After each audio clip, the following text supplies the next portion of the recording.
अस्सलाम वालेकुम जी, कैसे मिजाज हैं आप लोगों के? उम्मीद करता हूँ बिल्कुल ठीक होंगे। अगर आपने क्यूरेटर्स को अभी ज्वाइन किया है तो वेलकम टू क्यूरेटर्स। चैनल को सब्सक्राइब कीजिए, वीडियो को जिस हद तक हो सके लाइक और शेयर कीजिएगा ताकि ये जो मल्टी डायमेंशनल अप्रोच के तहत चलने वाला प्लेटफॉर्म है, ये ज़्यादा से ज़्यादा लोगों तक इसकी वीडियोस पहुंच सकें।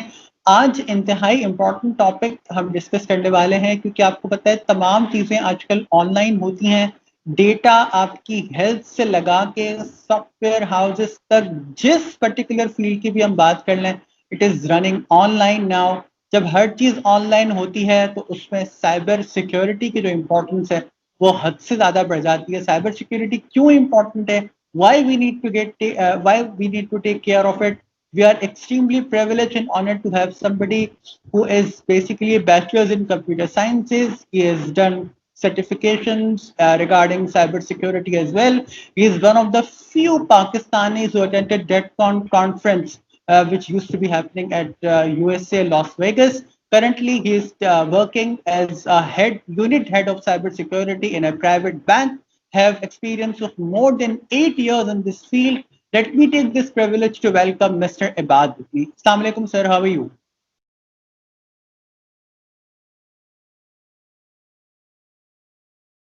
Assalamu alaikum. वालेकुम सलाम वकार, कैसे हैं आप? खैरियत से? अल्हम्दुलिल्लाह बिल्कुल ठीक। सर आप बताइए कैसे मिजाज हैं आपके, कैसे लग रहा है इस प्लेटफॉर्म से लोगों से मुखातिब होकर? First of all, thank you so much, Vakar, for inviting me to your platform. And since you are doing such a good work, like providing information, लोगों की रहनुमाई कर रहे हैं आप, एक तरीके से एक अवेयरनेस क्रिएट कर रहे हैं through a very dimensional way, multi dimensional way, I would say. तो I feel honoured to be invited at by you actually. Thank you so much. Just need your prayers कि ये जो work है ये इसी तरह से हम कंटिन्यू रख सकें। साइबर सिक्योरिटी आजकल काफ़ी ज़्यादा इबाद भाई इम्पोर्टेंट टॉपिक है। इसकी वजह यह है कि आजकल हर चीज़ ऑनलाइन होती है। पिछले 3 सालों में एक रिसर्च के मुताबिक more than 120% of the hackers got active just because of the frequent usage of internet in through different regimes and vacuums, where cybersecurity comes more effective and more into important nowadays. Before we go into the detail, what is cybersecurity? अगर हम समझाना चाहें अपने नाज़रीन को। Cyber security देखें, हम पहले बात करते हैं साइबर की. Cyber is anything that is public and online available for everybody out there. So let's say हम लोग बात करते हैं कि internet is a global village. Indeed it is a global village because आप, जैसे मैं और आप इंटरेक्ट कर रहे हैं on a very long distance, और इंटरनेट ने हमारे उस डिस्टेंस को शॉर्ट किया है. इसी तरीके से आपके कुछ रिलेटिव्स हैं जो आउटसाइड पाकिस्तान रहते हैं, उनसे आप कम्युनिकेट करते हैं. सिमिलर केस में अगर आप देखें तो आपके पास काफ़ी सारे ऐसी अपॉर्चुनिटीज़ क्रिएट हुई जिसके बेसिस पे आप डिफरेंट काम जो आपको एक डिस्टेंस पे करना पड़ता था वो थ्रू इंटरनेट आप कर सक रहे हैं. I will take an example of e commerce.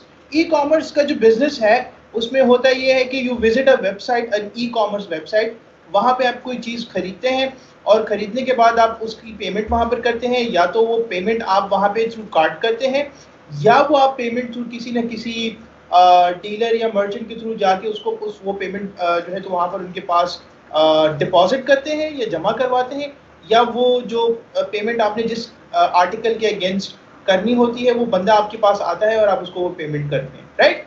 So cyber, अब इसमें सिक्योरिटी का कॉन्सेप्ट कहाँ पर डेवलप हुआ? सिक्योरिटी का कॉन्सेप्ट जो है तो बैक इन डेज एक चीज एक वायरस जो कि सबसे पहले पाकिस्तानी एक हमारे एक वो थे, एक आईएसपी प्रोवाइडर थे. उन्होंने एक वायरस क्रिएट किया था जिसकी वजह से क्या हो रहा था कि I don't want to get into background of that virus, but again एक एक ऐसा एक लूप होल बनाया था जिसकी वजह से वो ओएस को कंफ्यूज कर देता था. ओएस प्रॉपरली ऑपरेट नहीं होता था, ओएस क्रैश हो जाता था. OS is stands for operating system, right. So वहाँ से फिर ये सारी चीज़ें डेवलप होना स्टार्ट हुई कि जी ठीक है, वायरस भी कोई चीज़ होती है, फिर मैलवेयर भी कोई चीज़ ऐसी होती है जिसके थ्रू आपका कंप्यूटर इन्फेक्ट हो सकता है. और इसी तरीके से जब ये चीज़ें आगे फर्दर डेवलप हुई तो आगे जाके साइबर सिक्योरिटी या इंफॉर्मेशन सिक्योरिटी का कॉन्सेप्ट डेवलप हुआ। अब जब इंफॉर्मेशन सिक्योरिटी या साइबर सिक्योरिटी का कॉन्सेप्ट डेवलप होता है तो उसके कुछ ऐसी चीज़ें हैं जो कि हम अगर यहाँ पर डिस्कस करें तो वो बहुत इंपॉर्टेंट होंगी। फर्स्ट ऑफ ऑल, आप जब इस तरीके से ट्रेड परफॉर्म करें या आप इस तरीके से ई कॉमर्स का स्टोर आपने ओपन किया हुआ है, उस पर आपके बहुत सारे कस्टमर्स लाखों में, हज़ारों में, करोड़ों में आते हैं, वहाँ पे वो परचेजिंग करते हैं। फॉर वंस आप ये सोचिए कि वो जो डेटा जो उस ई कॉमर्स स्टोर के डेटाबेस में पड़ा हुआ है वो अगर हैक हो जाता है या वो डेटाबेस कोई डिलीट कर देता है या उसमें से जो कस्टमर का क्रेडिट कार्ड का डेटा है वो अगर वो चोरी कर लेता है तो उससे क्या इफेक्ट पड़ता है। सबसे पहली चीज़ आती है रेपुटेशन की।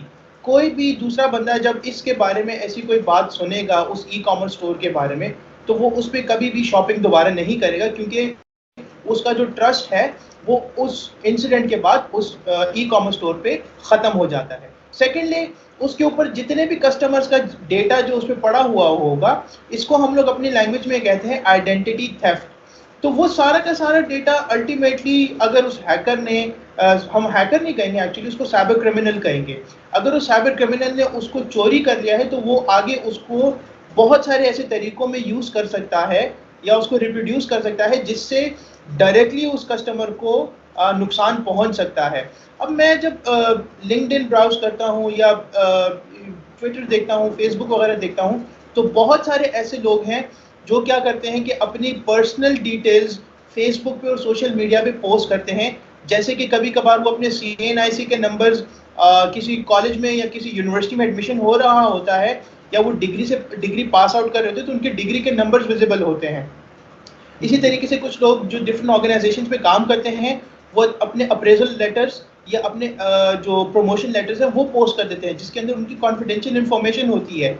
उस कॉन्फिडेंशियल इन्फॉर्मेशन की वजह से भी काफ़ी दफ़ा ऐसा हम लोगों ने देखा है अपने रोज़मर्रा के लाइफ में, और हमने रोज़मर्रा के अपने ऑपरेशंस में ये चीज़ नोटिस की है कि उस इंफॉर्मेशन की वजह से भी काफ़ी सारी ऑर्गेनाइजेशंस हैक या कॉम्प्रोमाइज़ हुई हैं। ठीक है जी।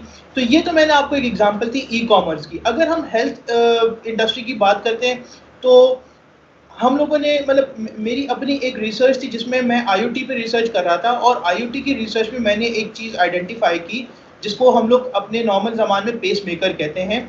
और वो हम लोग अपने हार्ट के अंदर मतलब जिन लोगों के इश्यूज होते हैं रिगार्डिंग हार्ट, तो वो पेस मेकर उसको पेस मेकर को इम्प्लांट करते हैं और उसको यूज़ करते हैं। फर्ज करें कि वो पेस मेकर किसी इंटरनेट के किसी क्लाउड इंफ्रास्ट्रक्चर या किसी क्लाउड सर्वर से वो कनेक्टेड है और वो क्लाउड सर्वर से या वो इंटरनेट से अपने कमांड्स ले रहा है। हो सकता है कि वो ऐसा कोई कमांड उसमें पास करते जिसकी वजह से वो पेस मेकर बंद हो जाए, और अगर वो पेस मेकर अगर बंद हो जाता है तो उससे क्या कॉन्सिक्वेंसेस हो सकते हैं, आप लोग इसको बेहतर जान सकते हैं कि क्या हो सकता है। तो इसी तरीके से साइबर सिक्योरिटी जो है तो वो हमारी लाइफ का अब एक एसेंशियल पार्ट बन गया है, चाहे हम कोई चीज़ परचेज कर रहे हो, चाहे हम कोई। इस पॉइंट पर मुझे और बात याद आई, आपको जो आजकल ऑनलाइन ऑपरेशंस का काफ़ी जिक्र आना शुरू हो गया है मेडिकल फील्ड में, तो यानी उस केस में भी cyber security holds its own importance. That जैसा आपने पेस मेकर की मिसाल दी कि यानी उसमें भी साइबर सिक्योरिटी का अमल दखल खासा होता होगा। I hope you agree what I am saying. Absolutely, absolutely. तो मैंने सिर्फ अभी आपको एक पेस मेकर की बात की है। इस तरीके से आपके काफ़ी सारे ऐसे मरीज़ हैं जो there is a mental disease I think, या Alzheimer, I am not sure how to pronounce that, लेकिन कुछ ऐसी डिजीज़ेज़ हैं जिसके लिए आपको दिमाग के अंदर कुछ फिलामेंट्स या कुछ रॉड्स आपको इंट्रोड्यूस करवाने पड़ते हैं, और उसके बेसिस पे वो पल्सेस जनरेट करता है, और वो पल्स जनरेट करने की वजह से आपके जिस्म के जो न्यूरॉन्स हैं वो काम स्टार्ट करते हैं या काम करते हैं, फंक्शनल होते हैं। तो फर्ज करें कि अगर वो पल्सेस जो वो जनरेट कर रहा है वो किसी न किसी सॉफ्टवेयर से जनरेट करता है और वो सॉफ्टवेयर इंटरनेट से कनेक्टेड है, क्या इसमें क्या ऐसा हो सकता है, क्या ऐसे कॉन्सिक्वेंसेस हो सकते हैं जिसके बेस पे वो जो पल्स जनरेट करने वाला जो इक्विपमेंट है वो बंद हो जाए।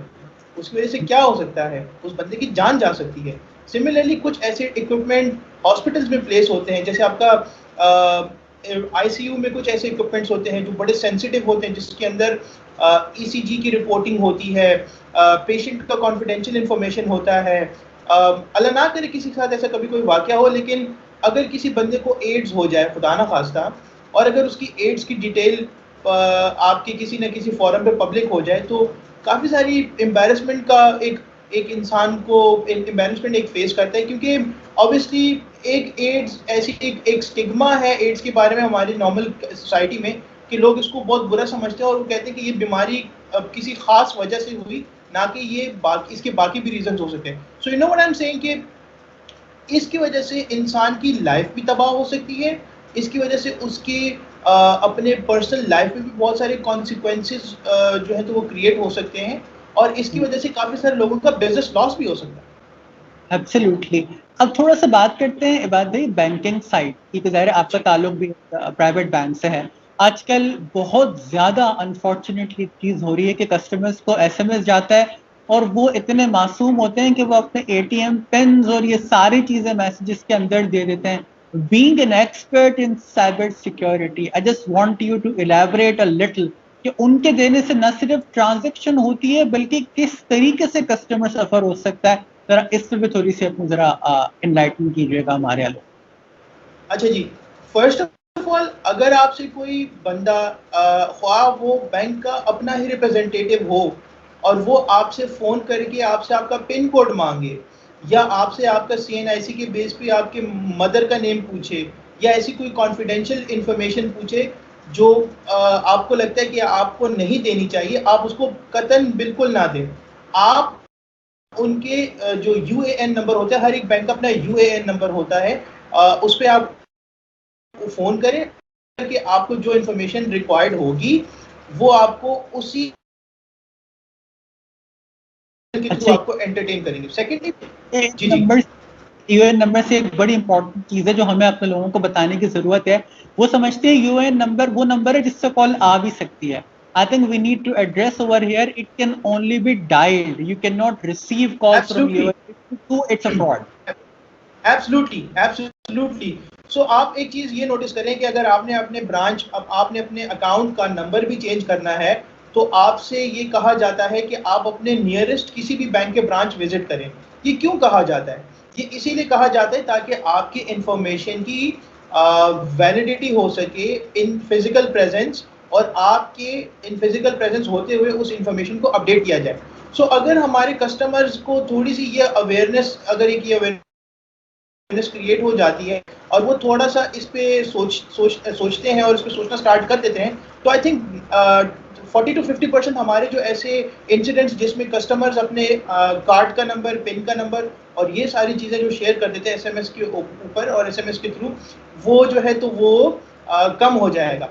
सेकेंडली हम लोगों ने ये चीज़ भी नोटिस की है कि हमारे पास किसी बंदे की कॉल आती है और वो अपने आप को किसी विफाकी इदारे का या किसी न किसी ऐसे इदारे का जो डायरेक्टली या इनडायरेक्टली लॉ इन्फोर्समेंट एजेंसी से जो है तो वो लिंकअप होता है, तो वो कॉल करते हैं और वो कहते हैं जी हम लोग इस इदारे से हैं, आपके अकाउंट से ये ट्रांजैक्शन हुई है, we need your further details. और वो डिटेल के लिए फिर क्या करते हैं कि वो आपको वो करते हैं, डराते हैं, धमकाते हैं, and at the end of day आप डर जाते हैं और डर के वो इन्फॉर्मेशन दे देते हैं। ऐसा बिल्कुल भी नहीं है। ऐसी जो कॉल्स भी आती हैं, पीटीए का अपना एक दिया हुआ नंबर है, पीटीए की अपनी एक इन्फॉर्मेशन है, उसके ऊपर वो नंबर्स रिपोर्ट करें। रिपोर्ट होने के बाद आपके पास एफआईए का एक फॉर्म है, आप एफआईए को वो नंबर्स फॉरवर्ड करें, एफआईए के पास वो केस टेकअप करें। आप देख रहे हैं कि एफआईए और हमारी लॉ इन्फोर्समेंट एजेंसीज बहुत अच्छा काम कर रही है, लेकिन प्रॉब्लम ये है कि there is lack of resources. अब मैं इतना डीप डाउन इसमें जाना नहीं चाह रहा क्योंकि I don't belong to these organisations, लेकिन they are doing tremendous job in taking care of they are serving the citizens of absolutely. थोड़ा बैंकिंग सेक्टर पे बात करते हैं बिफोर वी एंड, कि एक बहुत बड़ा कस्टमर सपोर्ट के अंदर एक बहुत बड़ा लोगों के अंदर ये डर आ गया है ever since this data is going online and now being a Pakistani we are also heading towards digitalised banking.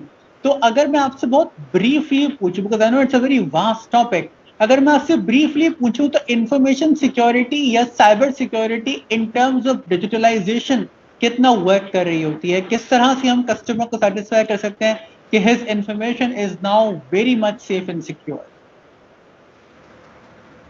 देखिए जी, फर्स्ट ऑफ ऑल अगर जाहिर सी बात है आपने आई एम वेरी थैंकफुल कि आपने मुझे अपने इस चैनल पे इनवाइट किया एंड मैं इस अपॉर्चुनिटी को यूज़ करूंगा for creating an awareness among the customers. First of all, अगर आपको लगता है कि आपका इंफॉर्मेशन एक्सेस हुआ है किसी भी तरीके से, लेट से आपको कोई कॉल आती है किसी ऐसे बंदे की या किसी ऐसी इंसान की, किसी से भी लेट से कोई कॉल आती है और वो आपसे कहते हैं जी आपके बैंक अकाउंट में इतने पैसे हैं, ये है वो है, तो मेरा मशवरा ये है कि फ़ौरन आप उस बैंक के हेड ऑफिस और जिस ब्रांच में आपने वो अकाउंट खोला है वहाँ पे जाके आप कंप्लेन करें, क्योंकि हर बैंक का एक अपना निज़ाम है जिसके थ्रू अगर वो किसी कस्टमर का डेटा एक्सेस भी करते हैं तो इस चीज़ को मालूम किया जा सकता है कि किस वक्त, किस टाइम पे, किस जगह से उस इंफॉर्मेशन को या उस जो डेटा है, जो डेटा उस जगह पे पड़ा, उस बैंक का उस डेटाबेस के अंदर पड़ा हुआ है, उसको किस तरीके से उसने एक्सेस किया। सो ये बात तो बिल्कुल ही वहाँ पे ख़त्म हो जाती है कि किसी को अगर कोई बंदा आपका डेटा एक्सेस करता है तो वो पता नहीं चल सकता या वो बहुत जो है तो वो बहुत मुश्किल काम है। नहीं, ऐसा नहीं है। कुछ ऐसी चीज़ें हैं जो कि स्टेट बैंक ने इंट्रोड्यूस करवाई हैं for the in the favour of customers, तो उसमें बैंक्स को ये बहुत स्ट्रिक्ट गाइडलाइंस प्रोवाइड की हुई हैं। बैंक्स के ऊपर बहुत सारी स्ट्रिक्ट एक मॉनिटरिंग इम्प्लीमेंट की हुई है स्टेट बैंक ने, जिसमें वो इंश्योर करते हैं कि कस्टमर्स का जो डेटा है वो महफूज रहे। आप जब बात करते हैं कि एज अ बैंक हमारी क्या रिस्पॉन्सिबिलिटी है, यस, हम लोग इंश्योर करते हैं कि कस्टमर का कोई भी ऐसा डेटा जो कस्टमर का कॉन्फिडेंशियल डेटा है उसकी हम उसी तरीके से प्रोटेक्शन करें जैसे वो एक बैंक का एसेट है। तो हमारे लिए हर एक कस्टमर जो उस बैंक से लिंक्ड अप होता है या उस बैंक में अपना बिजनेस करता है या उस बैंक की उसका अकाउंट खुला हुआ है, वो हमारे लिए एज अ बैंक का एसेट होता है, नंबर वन। नंबर टू, कुछ चीज़ों में हमारे कस्टमर्स भी काफ़ी रिलक्टेंट, आई मीन थोड़े से केयरफुल नहीं होते। सो जब वो आजकल तो आई मीन ये थोड़ा सा एक चेंज आया है इन टर्म्स ऑफ फाइनेंशियल ट्रांजैक्शंस, जिसमें अगर आप एक कार्ड के थ्रू किसी चीज़ की पेमेंट कर रहे हैं तो आपको उस जो स्टोर है उसके पास जो मशीन होती है उस मशीन के पास जाना पड़ता है, ना कि आपने जो एम्प्लॉय होता है उस स्टोर का या उस मार्केट का, उसको आपने कार्ड देना होता है, वो कार्ड से वो ट्रांजैक्शन कर लेता है और आपकी ट्रांजैक्शन हो जाती है। अब चूंकि जो नई रिक्वायरमेंट है जिसमें आपको वहाँ जाके अपना पिन वैलिडेट करना पड़ता है, this is to make sure कि आपने जो चीज़ परचेज की है या आपने जो परचेजिंग के लिए जो ट्रांजैक्शन इनिशिएट की है आप उसको वैलिडेट कर रहे हैं, आप उसको ऑथोराइज कर रहे हैं, ठीक है जी। तो फर्स्ट ऑफ ऑल तो आप पहले ये चीज़ें नोटिस किया करें कि जिस पॉज मशीन पे आप या जो मशीन होती है जिसके थ्रू आपको कार्ड स्वाइप हो रहा होता है उसको वैलिडेट किया करें कि क्या वो उसको किसी तरीके से टेम्पर तो नहीं किया हुआ या उसके अंदर कोई टेम्परिंग तो नहीं की हुई। सेकेंडली, अपने जो पिन कोड्स हैं वो हमेशा साल बाद या 6 महीने बाद उसको हमेशा चेंज किया करें। ये एक गुड प्रैक्टिस है। ये इस तरीके से गुड प्रैक्टिस है जैसे आप एक टूथब्रश खरीदते हैं और टूथब्रश से और आप टूथब्रश करते हैं अपने उस ब्रश से और वो ब्रश 6 महीने बाद, 7 महीने बाद या 1 साल बाद ख़राब होना स्टार्ट हो जाते हैं, तो उसके केस में फिर आप नया टूथब्रश खरीदते हैं। सो इन अ सिमिलर वे अपने पासवर्ड्स को भी इस तरीके से कंसिडर किया करें और उसको चेंज किया करें मोर फ्रीक्वेंटली, क्योंकि इसमें आपका भी फ़ायदा है और इसमें बैंक का भी फ़ायदा है कि इसमें दोनों तरीके से इस तरीके से फ़ायदा है कि आप अगर लेट से कल को कोई फॉर एग्जांपल आपने वो पासवर्ड कहीं फेसबुक के अकाउंट पे यूज़ किया हो या आपने कोई यूट्यूब के अकाउंट पे वो यूज़ किया और कल को वो यूट्यूब का डेटा हैक हो जाता है या फेसबुक का डेटा हैक हो जाता है और उसमें वो पासवर्ड आपका डिस्कवर हो जाता है। हाँ, आप उस सिचुएशन से बच जाते हैं जहाँ पे खुदा न ख्वास्ता आपकी कोई ट्रांजैक्शन परफॉर्म ना हो जाए। यकीन करें Ibadat, it is been a pleasure talking to you, it is a worth discussion in context of this particular topic, and the awareness you are creating among people is truly amazing. We'll keep on inviting you on this because this is a very important issue to be addressed as many way as we can. Your last important message to the customers, then we will end. मेरा last message यही होगा अपने customers के लिए, क्योंकि मैं खुद भी बैंकिंग सेक्टर से काम कर रहा हूँ, तो अपने अपने बैंक्स पे, जो बैंक्स जिनके पास आप बिजनेस करें, जिनके पास आपने अकाउंट खोला हुआ है, उन पे भरोसा किया करें। सिर्फ उन पे भरोसा नहीं करें, जहाँ पे आपका अपना एक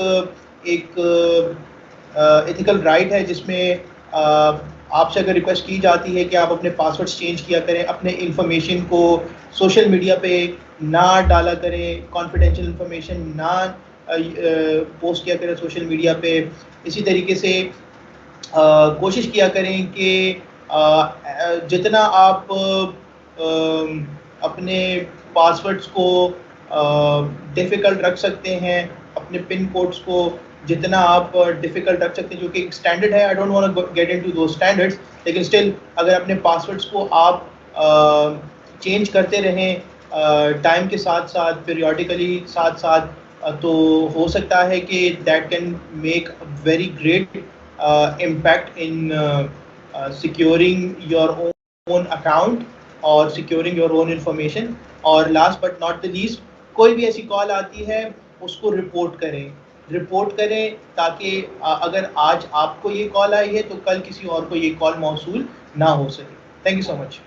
यकीन करें बात भाई, बहुत अच्छा लगा आपसे बात करके, बहुत शुक्रिया इस प्लेटफॉर्म पर तशरीफ लाने का। और अगर आपका कोई भी क्वेश्चन हो इस हवाले से, you can free to post in the comment section, और हम उसका जवाब आपको इबाद भाई से लेकर देंगे।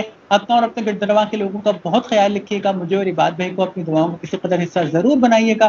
चैनल को सब्सक्राइब नहीं किया तो सब्सक्राइब कीजिए, वीडियो को लाइक और शेयर कीजिए, ताकि ये जो इन्फॉर्मेशन है, इतनी इंपॉर्टेंट इन्फॉर्मेशन है, ये ज़्यादा से ज़्यादा लोगों तक पहुंच सके। अगली वीडियोस का नोटिफिकेशन मौसूल होने के लिए बेल नोटिफिकेशन को लाजमी प्रेस कीजिएगा।